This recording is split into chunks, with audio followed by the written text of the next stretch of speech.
నా బిడ్డలకు ఎప్పుడూ ఒకటి చెప్తూ వచ్చాను నేను.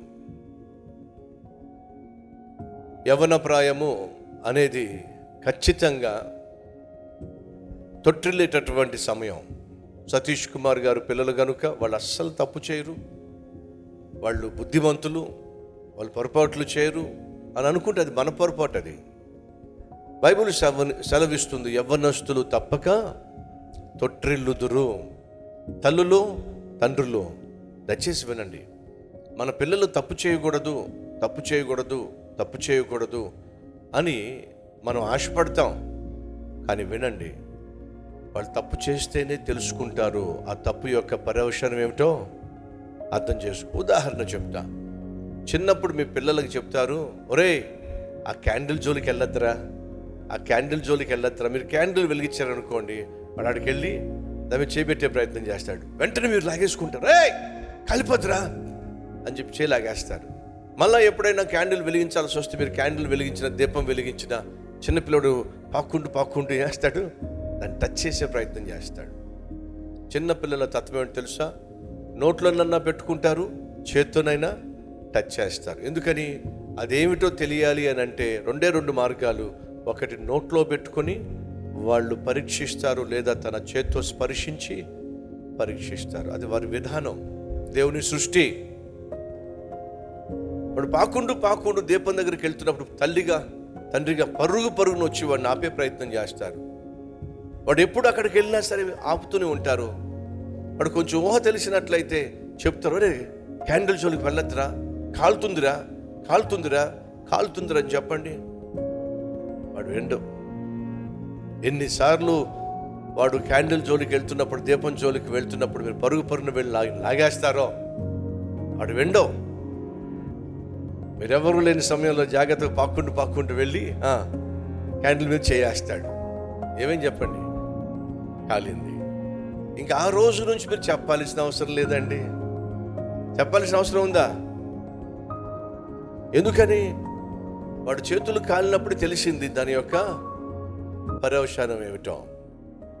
తండ్రులు తల్లులు, మన పిల్లలు తప్పు చేయకూడదు, పొరపాట్లు చేయకూడదు, చాలా బుద్ధిమంతులుగా ఉండాలి అని మనం ఆశిస్తాం, తప్పు కాదు. కానీ వాళ్ళ జీవితంలో విజయాలు నేర్పించే పాఠాల కంటే వారు తప్పులు చేసినప్పుడు నేర్చుకునే పాఠాలే బహు లోతైన పాఠాలు నేర్చుకుంటారు, విలువైన పాఠాలు నేర్చుకుంటారు. ఒకరోజు నేను ప్రపంచంలోనే ఒకనొక గొప్ప వ్యాపారవేత్తతో కూర్చొని భోంచేస్తున్నాను. అతడు చాలా గొప్ప ఆత్మీయుడు. మేమిద్దరం కూడా ఆత్మీయ విషయాలే మాట్లాడుకుంటున్నప్పుడు సడన్గా, సతీష్ గారు మీకు 2 కుమారులు అని చెప్పి అన్నారు కదా? అవునండి అని చెప్పి అన్నాను. 2 కుమారుల గురించి ఏమీ తెలియదు. మేమిద్దరం కలిసి మాట్లాడుకుంటున్నాం. ఆయనకి 2 కొడుకులు ఉన్నారు. మాట్లాడుతూ ఒక మాట అన్నారు, ఒక విషయం చెప్పమంటారా? నాకు 2 కొడుకులు. నేను నేర్చుకున్న ఒక విలువైన సత్యం ఏమిటంటే, పిల్లలు పొరపాట్లు చేస్తారు, చేయనివ్వండి అన్నాడండి. ఏమన్నాడు? చేయనివ్వండి. ఆ పొరపాట్లు చేసినప్పుడే జీవితాన్ని వాళ్ళు నేర్చుకుంటారు. పొరపాట్లే వాళ్ళ జీవితంలో విలువైనటువంటి పాఠాలు నేర్పిస్తాయి. అప్పుడే ఓటమి అంటే ఏమిటో తెలుస్తుంది, అప్పుడే అవమానం అంటే ఏమిటో తెలుస్తుంది, అప్పుడే జీవితం నేర్పించే పాఠాలు వాళ్ళు నేర్చుకుంటారు. యవ్వన ప్రాయంలో వాళ్ళు ఉన్నప్పుడు వాళ్ళు పొరపాట్లు చేయకూడదని మనం ఆశపడతాం, కానీ వాళ్ళు చేసిన పొరపాటులే వారి జీవితాన్ని దృఢంగా మారుస్తాయి, బలంగా తయారు చేస్తాయి. తల్లిగా తండ్రిగా వారు పొరపాట్లు చేస్తున్నప్పుడు మనం చేయగలిగింది ఏమీ లేదు. ఓర్పు, సహనము, ప్రార్థనతో మాత్రమే మనం ఎదురు చూడాలి. మనం చేసే ప్రార్థనలు వారు చేసిన పొరపాట్లను ఆశీర్వాదంగా మార్చేస్తాయి. అప్పటిదాకా మనం ఓర్పుతో ఎదురు చూడాలి. ఆశ్చర్యం అనిపించింది నాకు, ఎందుకు ఆయన ఆ విషయాలు చెప్తున్నాడో అర్థం కాల. కానీ ఒక విలువైన సత్యాన్ని ఆ రోజు ఆ పెద్ద ఆయన నాకు తెలియచేశాడు. తండ్రులు తల్లులు, పిల్లలు పొరపాట్లు చేస్తారు, అది సహజం. కానీ యెహోవా కొరకు ఎదురు చూచువారు నూతన బలాన్ని పొందుకుంటారు. తమ్ముడో చెల్లి, పొరపాట్లు చేయడం యవ్వన ప్రాయంలో సహజం. కానీ పడ్డం సహజమే, కానీ పడి ఉండిపోవడం మాత్రం సహజము కానే కాదు.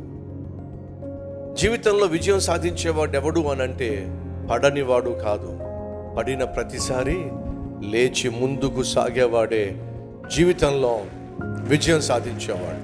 సతీష్ కుమార్ ఈ స్థాయికి వచ్చాడు అనంటే ఏ పొరపాటు చేయలా, ఏ తప్పు చేయలా, ఎప్పుడు పడిపోలా అనుకోకండి. నేను ప్రభువుని, ప్రభా నన్ను క్షమించయ్యా అని అడిగినన్ని సార్లు బహుశా ఇక్కడ కూర్చున్న వారు ఏ ఒక్కరు అడిగి ఉండరు. పడిన ప్రతిసారి దేవుడు నాకు ఇచ్చిన మహాకృప ఏంటో తెలుసా? లేచి ఆయన్ని చేయబట్టుకుని లేచి ముందుకు సాగడం నా దేవుడు నాకు నేర్పించాడు. పడిన ప్రతిసారి యేసయ్యా అని నువ్వు అన్నావు అనుకో, ఆయన తన చెయ్యి అందించి సర్లే రా అని చెప్పి లేపి తను కూడా పట్టుకెళ్ళిపోతాడండి. తమ్ముళ్ళో చెల్లెళ్ళు, పడిపోయానని చెప్పి, పాడైపోయానని చెప్పి, పతనమైపోయానని చెప్పి పడిపోయిన చోటే ఉండడానికి ప్రయత్నము చేయొద్దు. పడిన నువ్వు ఒక్కసారి యేసయ్యా అను, ఆయన వెంటనే తన చేయి చాచి లే అని చెప్పి లేపి రా అని చెప్పి తీసుకెళ్ళిపోతాడు నిన్ను. ఎక్కడికి? నువ్వు చేరుకోవలసిన గమ్యానికి, చేరుకోవలసిన రేవుకు తీసుకెళ్ళిపోతాడు. ఈ వాస్తవాన్ని అర్థం చేసుకోండి. యవ్వన ప్రాయానికి మీ బిడ్డలు వచ్చినప్పుడు సహజంగా వాళ్ళు తొట్రెళ్ళతారు, సాధారణంగా వాళ్ళు తొట్రెళ్ళతారు. బైబిలే సెలవిస్తుంది, యవ్వనస్తులు తప్పక, నేను సహజంగా అన్నాను కానీ బైబిల్లో ఉంది, తప్పక తొట్రెళ్ళతారు. కానీ యెహోవా కొరకు ఎదురు చూచు వాళ్ళు నూతన బలాన్ని పొందుకుంటారు. ఈ వాస్తవాన్ని దయచేసి ప్రతి తండ్రి, ప్రతి తల్లి అర్థం చేసుకోవాల్సిందిగా కోరుతున్నాను. తమ్ముళ్ళు చెల్లెళ్ళు, రహస్య జీవితాన్ని జీవించకండి. నా కొడుకులకి నేను అదే నేర్పించాను. ఏం నేర్పించానో తెలుసా? మీరు ఏదైనా తప్పు చేశారనుకోండి, చూసిన వాళ్ళు వచ్చి నాకు చెప్పక మునిపే మీరే నాకు చెప్పేసేయండి, డాడీ ఈ పొరపాటు జరిగింది. తమ్ముళ్ళు చెల్లెళ్ళు, అమ్మకు నాన్నకు రహస్యాలు పెట్టకండి. నా బిడ్డలని కోరింది అదే, నా బిడ్డలకు నేర్పించింది అదే. నాకు మీకు మధ్య ఏముండకూడదు? రహస్యాలు ఉండకూడదు. మీరు ఏ పొరపాటు చేసినా సరే మీరు చెప్పాల్సిన మొట్టమొదటి వ్యక్తి ఎవరయ్యా అంటే మీ డాడీ. డాడీ ఈ పొరపాటు జరిగింది, ఈ తప్పు జరిగింది అని వెంటనే చెప్పండి. ఫలితంగా మీకోసం ప్రార్థన చేయగలుగుతాను. ప్రభు కనికరం కోసం కలిసి వేడుకొని దాన్ని జయించే శక్తిని పొందుకుందాం. తమ్ముళ్ళు చెల్లెళ్ళు, అమ్మకు నాన్నకు రహస్యాలు దాచిపెట్టకండి. ఎందుకో తెలుసా? నిన్ను ప్రేమించగలిగిన, అవసరమైతే నీ కోసం ప్రాణం పెట్టగలిగిన ఇద్దరు ఈ లోకంలో ఉన్నారు. అది అమ్మ, నాన్న.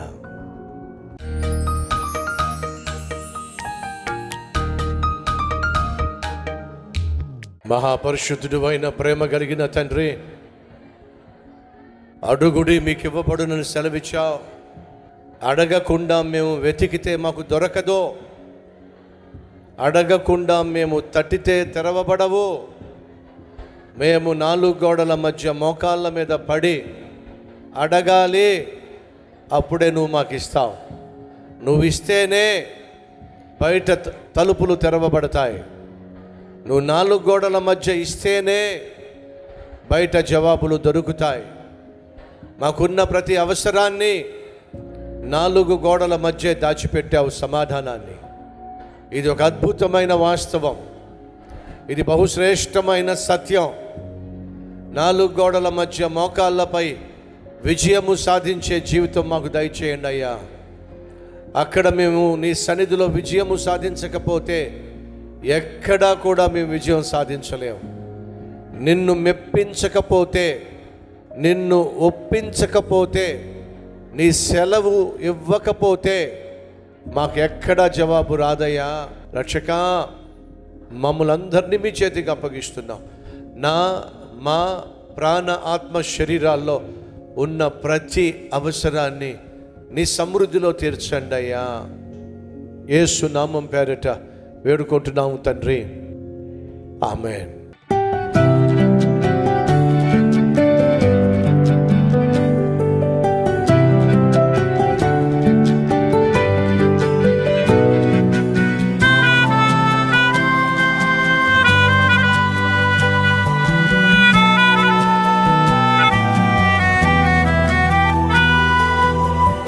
సందేశం మీకు ఆశీర్వాదకరంగా ఉంటే 10 మందికి షేర్ చేయండి, లైక్ చేయండి, మీకు నచ్చిన కామెంట్ పెట్టండి. మళ్ళీ రేపు ఇదే మార్నింగ్ డివోషన్లో కలుసుకుందాం. షలోమ్.